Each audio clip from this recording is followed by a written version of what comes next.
Hey everybody, it's Kenny K here again with another 80s ditty slasher movie, a giallo slasher movie for the people who love giallo films. I think you got a few viewers that love giallo. I think this is a little bit one that is kind of obscure, you know. Is it a gem? We'll see. Um, I'll give the score at the end of the review, uh, but it gets a 5.2 on IMDb.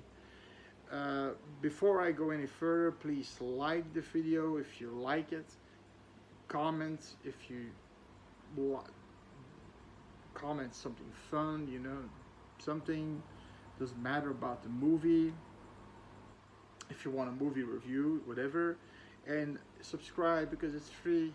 It's a badge of honor for me, so I will keep doing this, and I will always be doing this for free. No worries, no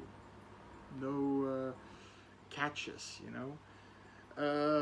This movie is called this. So this is a giallo movie, and you usually got like phenomena. You got an American or a British actor in there, actress. Like Phenomena had Donald Pleasance, Jennifer Connelly. Phenomena, the main girl, I don't know her name actually. I don't really know the actress, but was American. In Zombie from Lucio Fucci, which is a horror zombie giallo movie, they used this British guy, and then in City of the Living Dead, they used Pieces, also a giallo slasher film. They used Linda Day George and Christopher George, two American staples of the giallo genre. But this one, only a German cast. So I'm not gonna say any of the actresses and actors' names because you probably will never hear of them. A Spaniard did the directing called Jesus Franco. Like I said, it gets a 5.2. The name is, so it has a German name and a English name. The German name is Die Sage des Todes, which is basically roughly translated the Saw of Death. The English name for this movie is Bloody Moon, so from 1981. Now, this Saw of Death, there's a significant kill in the movie, pretty gory. The kills are gory in this movie, typical giallo style, this over the top gore, kinda, and there's this circle saw kill in this movie, and I'm guessing they only used it once, so it's weird that they used the Saw of Death. Okay. Now it's about this posh resort, like you got a pool in Spain, you got a pool, you got a cocktail bar, a nightclub, your hotel rooms, and it's only for women, and there's a villa on it, and it's owned by this Countess Maria, and it's basically for foreign women to learn Spanish, in this case all Germans. And our main female character is Angela, and her BFFs are Inga, Laura, and Ava. Now, you also have the teacher there who, they all have these headsets on, and it's saying adios, hello, and they have to repeat that. But if they don't pronounce it right, the teacher will, correct them. His name is Alvaro, and you've got Manuela, and she's the daughter of the countess. But the movie starts out, with a party 10 years earlier, and this guy who has the most fake prosthetics on his face, it looks like a fucking omelet slapped on his face, and that's it. he puts on a mask and go, and he's hot. He has the hots. He's horny as fuck. He sees this girl. He's dancing with her. These German broads are like, let's fuck. So they go. They's like, oh, oh, touch me, and he's with that Mickey Mouse mask. Ha ha, ha ha. And she takes off the mask and she sees that horrid face from the burn. She pushes him away. She's, oh, no, no, no, no. Then he goes berserk with a scissor and he starts to stab her like 20 times in typical gailo style. You see this, instead of a, you know, like one wound, you see this big gaping hole from stabbing in the same place, you know, and the guy runs away. Now he's the son of the countess, apparently. 10 years later,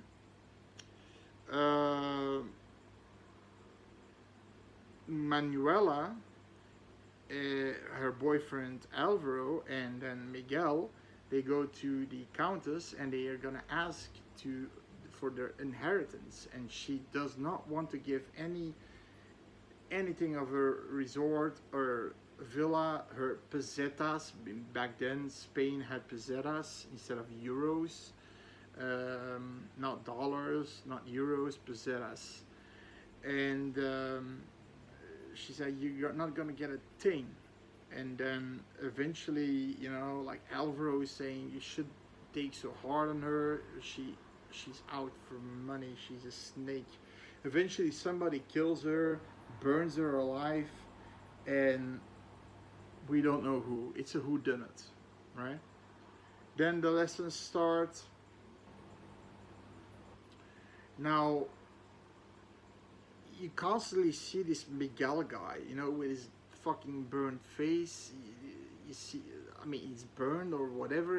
It looks like, if you've seen Game of Thrones, and you know that segment with the rock people or the rockmen, that disease, you know, that gives you these stony craters on your face. It looks like that, but it looks like a burnt omelet, and they just flap it on his face, and it's like, oh, it comes off. Can you burn me a new one?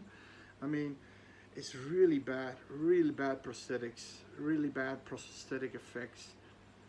But this Miguel guy, because he killed a random girl who we wanted to fuck, and you know, he couldn't because she saw his face and, you know, was disgusted.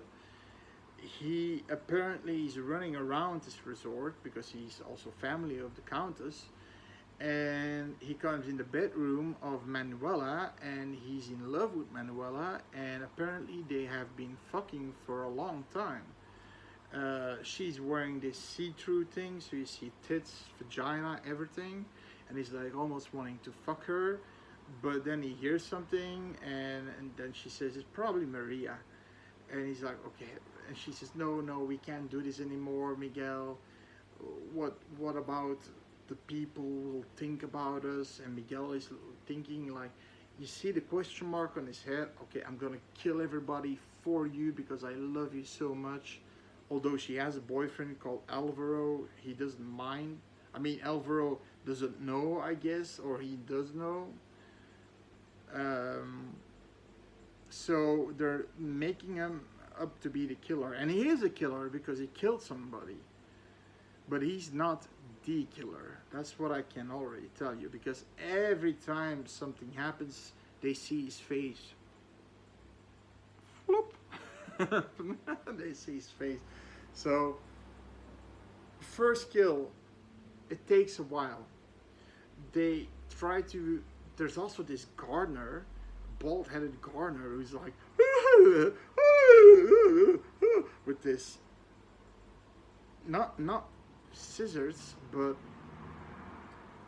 like a pliers, you know, like around pliers you could pull around your neck, and one of these women gets killed by one of these pliers because they have these two sharp spikes in them, and they get through the, like this, and then the neck, and you see the blood coming out of their mouths and shit like that.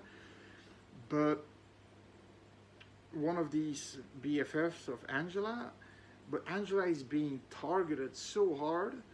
At some point, she okay. So what happens is there is this killer in her hotel room, and what's cool is typical giallo killer, black laced gloves, ski mask, black cladded.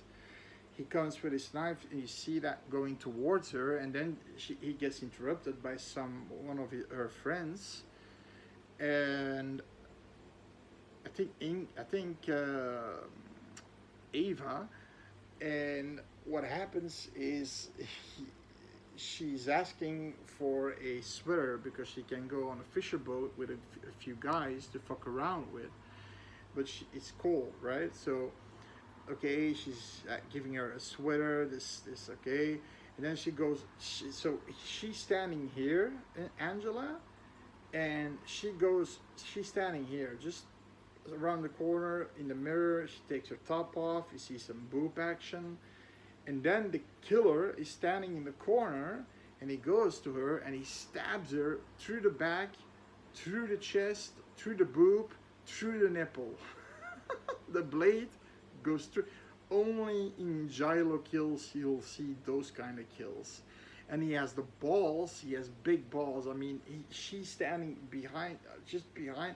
She sees her lying on her bed. She runs away, and this guy, Antonio, he's also a caretaker of a younger guy who's kind of smitten by Angela. He's like, you know, he's like. Wait, you're probably you probably dreamt something. I'll go and check. The body's gone. She was lying on the bed with a penetrated boob, and she's gone. So a book is lying there about detective murder mystery. So he's saying, here's your perpetrator. You're reading too much of this crap. She's like, no, but she was there. She was there. The next day, with her headgear on, learning Spanish, some guy there's a guy saying, I'm gonna kill you, I'm gonna murder you, you're not gonna escape, I'm gonna cleave you in half like a piece of wood. And then she sees the burned guy, the fucked up omelet guy, Miguel, standing there. I mean, it's just like, again, floop. He's looking at her, and every time this happens, he's in the neighborhood. When this chick that gets breasted by a knife, he's also in the neighborhood. He's always in the neighborhood. Now, at some point, she goes out and investigate, because at some point there's this snake that wants to attack her, but it looks like it's planted, a deadly snake. Now Antonio sees this, comes towards her with hedge scissors, snaps off the fucking snake's head. And again, what I do hate in movies, using fucking real animals for the sake of your fucking movie, because it was again a real snake, like in Friday the 13th when they used a machete to chop off the snake. You see the head still squirming on the ground, fucking, yeah. And she's like, oh, murder! Because he's standing there with bloody head scissors from the blood of the snake. He was just trying to help her. And then Alvaro comes out of the building and says, if you ever talk to the girls again, you're fired. Got that? Now, this is a clue.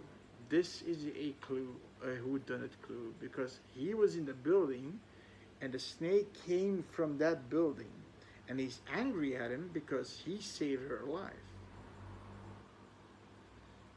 Now I'm gonna spoil the shit out of this movie, so I'm gonna start with spoilers.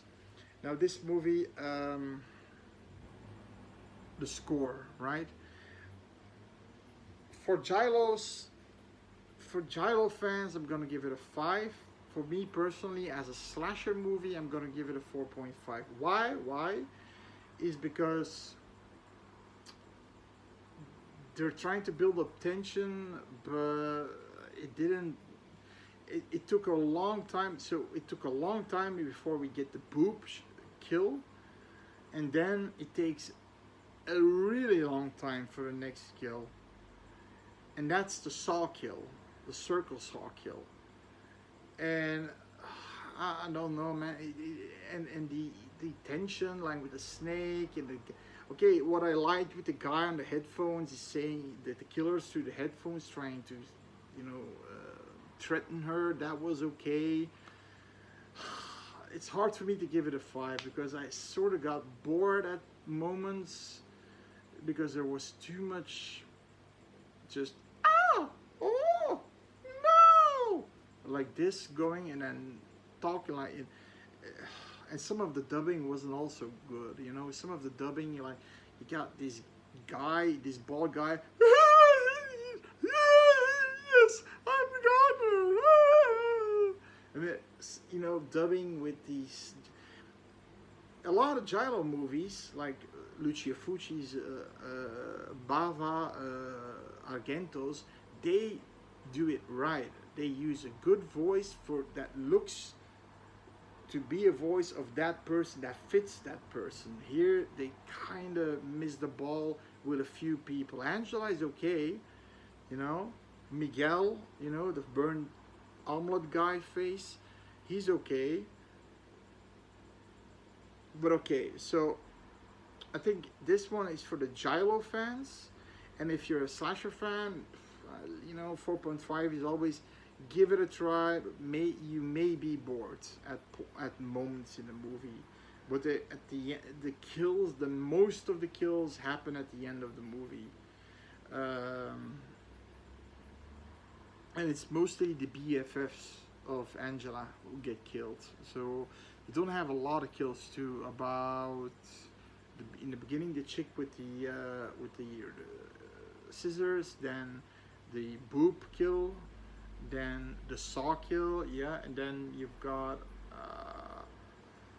the kill, like I said, with the neck pliers. That's Laura who gets it, and then Inga gets a saw. So that's where we're going next. So she's going to town, Angela, to find some, try to find Inga, the one that to find Ava, the one who had the boob hit, but. There's this scene where a girl is pretending to have sex and is doing like, yeah, take me. I don't know you, but I want to be taken by you. Oh. She's pretending, so jumping on the bed, and then eventually they see her doing that, and she gets angry, but she opens a closet because she takes something to rip.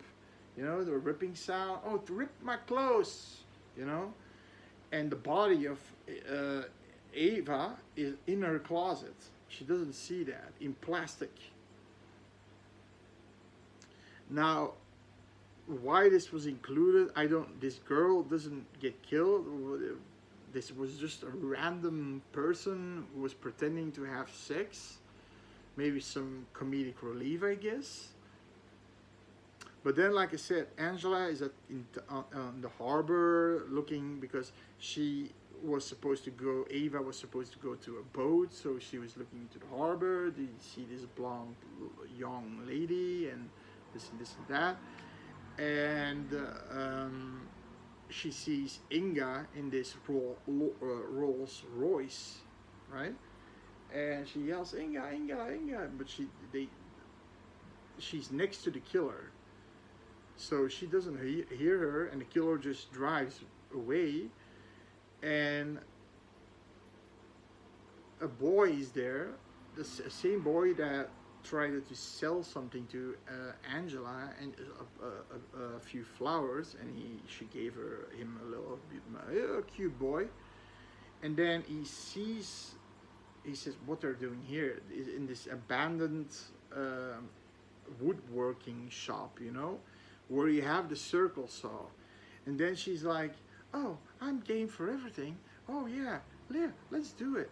And then he proceeds to tie her up. And she said, you don't need your mask. Why do you need a mask? He doesn't have a mask on. You can clearly see it's a face. Then but it's not killer's face, so it's a stun guy.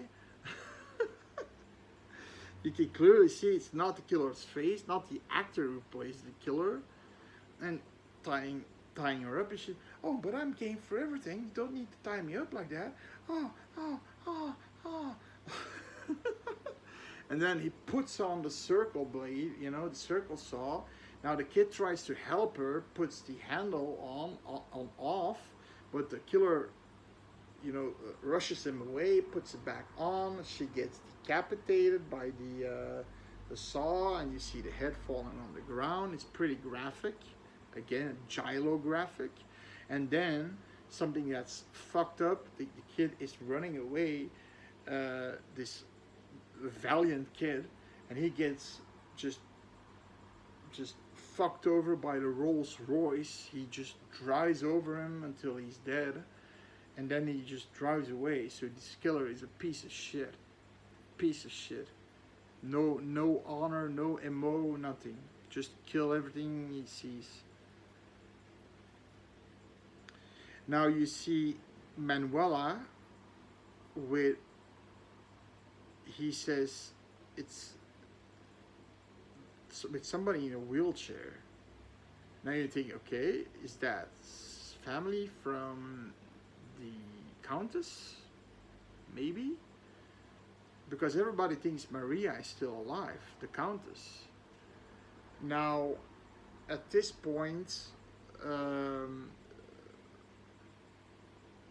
like I said, Laura is trying to help her, and she's gonna get some booze, but instead of staying with her, she gets killed by the, like I said, the thing there, the clams. Then, okay, she's gone, and then at some point in her apartment, she's going in, Angela, and she sees all the dead bodies, all of them, the boob kill. She sees Inga's head. First she sees Inga's head underneath her pillow, underneath her bed sheets, and she puts the bed sheets wiring in my bed, and you see a decapitated head. Then you see she goes to another room, and you see Ava hanging there with the penetrated nipple boob, and then you see Laura hanging on the the ventilator. And all the pieces are coming together, and eventually she runs to Manuela. She sees that Garner coming up, and with the same fucking weapon that was used to kill the clams, And Gardner, Antonio, is trying to help you out. And she doesn't want his help because she thinks he's the killer. And then the burnt-faced guy is there, omelet guy. And eventually what happens is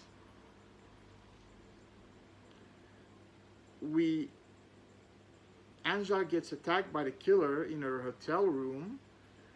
And the burnt-faced guy rescues her for some reason. I don't know what I really don't know what the thing was. Why? Because so he rescues her for the killer, but he gets clonked in the head, so he's unconscious for a bit. She runs to like I said, to the Countess' house. Manuela opens up. No, here, dear, drink this, go to bed. Everything will be all right. It's a sleeping, a little bit of sleeping juice, Now, then we see Alvaro coming in, and then Manuela saying, oh, we need to kill them all. She's the last one upstairs. Here, use Miguel's knife. And Alvaro is apparently a hitman, hired killer. Now, he says, so now we can take a part of the fortune, like we can go to Africa. And she says, I don't need a man in my life. It's my money. I'm gonna do what I want with it. So at some point, Miguel, and she says, and Miguel is gonna take the blame because Miguel is an asshole. He's crazy. I loathe him.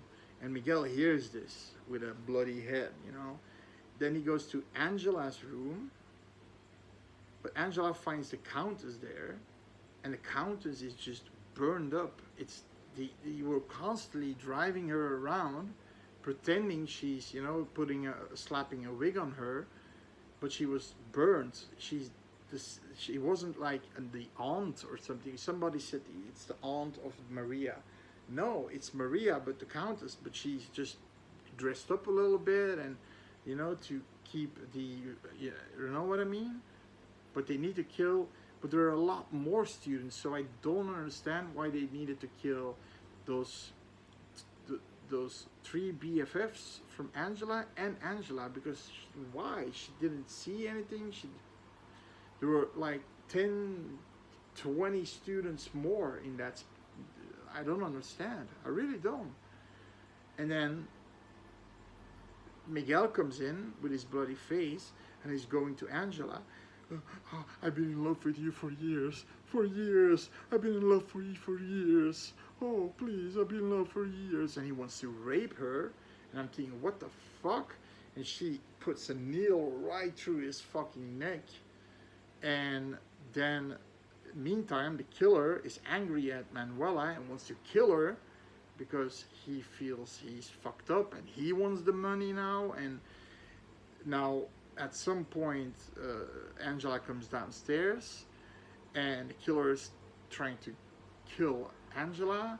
But before he can do that, Manuela comes with this, you know, this garden, this electric garden shearing device. You know, they can make a statue out of a grass, like a grass, a heap of grass. You know, branches of grass, and you can make a figure out of it. And she cuts him open in the gut. And then she says, she puts it on her neck. Now, you didn't see this. I saved you. I saved your life. You're gonna save my life, okay? Miguel is a killer. Alvaro is a killer. Now, just leave me be, okay? So she says, okay. I don't want anything to do with you guys. Then eventually she goes upstairs. She finds Miguel there, but for some reason he's still not dead yet, with a fucking sewing needle through his neck. He's going towards her, and I think he strangles her. Then he falls dead. She's dead, and then he takes her hand, and they die like together. You know, like lovingly incestual together. So yeah, the movie. Listen, okay, it had a few cool kills. It had a few wacky characters that are funny, but there are characters like the gardener. What the fuck he's doing there? You know, why was this burned guy constantly following Angela? I think he was in love with that. It's like he was in love with that random chick in the beginning with Mickey Mouse mask. Yeah, he's just horny as fuck, and he can't fuck his sister anymore. Apparently they fucked, and the killer thought they would get the money together, but she said, you could fuck me, that's your payment. You fucked me, so that's your payment, she says. Of course, the killer is going crazy, he feels used.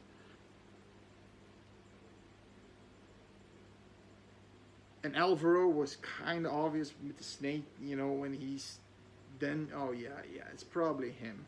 But when you see the kill with the saw, you know, it's clearly not him. You can see, and she's saying, why are you wearing a mask? You don't need that. But he's wearing a fucking mask. You see his fucking head from the side. Oh, from the profile, you know, it's not him. It looked like Antonio, the gardener, but he eventually gets to Angela and gets her away. And then, of course, like I said, the two brother and sister die hand in hand, and that's the end of the movie. So for slasher fans, maybe, yeah, you should watch this. And like I said, Bloody Moon, you can find it on free on Internet Archives, and at maybe YouTube under full movie Bloody Moon 1981. Don't bother typing in the German name, Die Sage des Todes, because basically it's a gailo movie with German actors, but Demons was also a German most that was filmed in Germany, but directed by Lamberto Bava, the son of Mario Bava. So I think it's the son of Mario Bava at least. So yeah, there you go. Bloody Moon. I'll round it up to a 5. Okay, okay, it's simpler that way. So it's a 5. So give it a watch, give it a try. Let me think what you think. And see you next time for another obscure gem.